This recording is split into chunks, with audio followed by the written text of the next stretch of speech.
Magandang buhay sa lahat mga ka-agri. Update ko lang po sa aming pagbabato. O yan o, kagalakan ko po ibalita sa inyo na malapit-lapit na. Malapit na makaramin. So yan na po ang aming tinambak. Patatlong order na po. Pakita ko sa inyo yung patatlong order. Talagang excited na kami, ang aming kubo ay mapalitan. Sapagkat mas maganda mag-usap tayo doon sa kubo. Sa bagong bahay dito. On this site where sana dito na nga kami bigyan, so para hindi na mahirapan. Sana makapasok dito yung truck.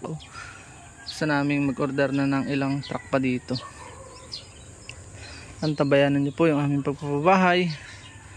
Pangatlong order na po ito. Nasa 9,000 plus na yung aking puhunan pa lang.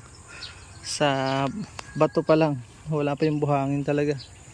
Buti ng 50 mahigit siguro. Magastos po talaga magpabahay mga kagri. Pakita ko sa inyo yung ikalawang tumbon. Ito yung unang tumbon. Ito po yung pangalawa, medyo maliit. Pero okay din. Medyo mahirap lang siyang hakutin sapagkat iisa-isahin mo yung maliliit. Ito, mabigat naman hakutin. Wala nang pasuutan ano. Ang ganda sana kung puro ganito lang yung size. Para dun sa pangatlo naming binili. Mga kagre, ito po yung ikatlo naming order. Pero doon sa pangalawang tindahan ay meron kasi siyang quarry. Ito yung pangalawa pa lang sa kanya. Pangatlo na siya. Estimate na sa 9,000 to 200 plus na itong. Yan may malaki nakalusot yung malaki. Hindi ko na siguro kukunin yan. Ambag na lang dito sa aming bibilhin lote. Bibilhin ng church. Ayun. Ganda madami dami ito ngayon.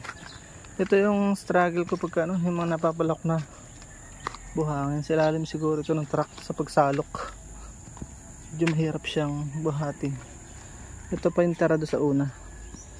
Talagang tsaga-tsaga lang po ang magbahay. Mas maganda yung may action ng pananampalataya kaysa wala.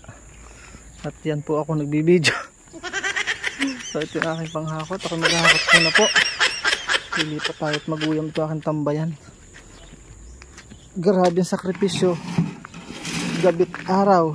Sa gabi nakaka-5 ako. Sa umaga 7, 10 ganyan. Paalam mo na po. Update ko lang po kayo kapag nangyari na. Gusto ko kasi pagdating nyo dito sa Mindoro at napaligaw kayo sa amin ay maganda-ganda space natin. Maraming salamat. Bye bye and God bless. Please support all Filipino vloggers. Pakita natin sa mundo, nakakas ang lahing Pilipino. Paalam mo na po.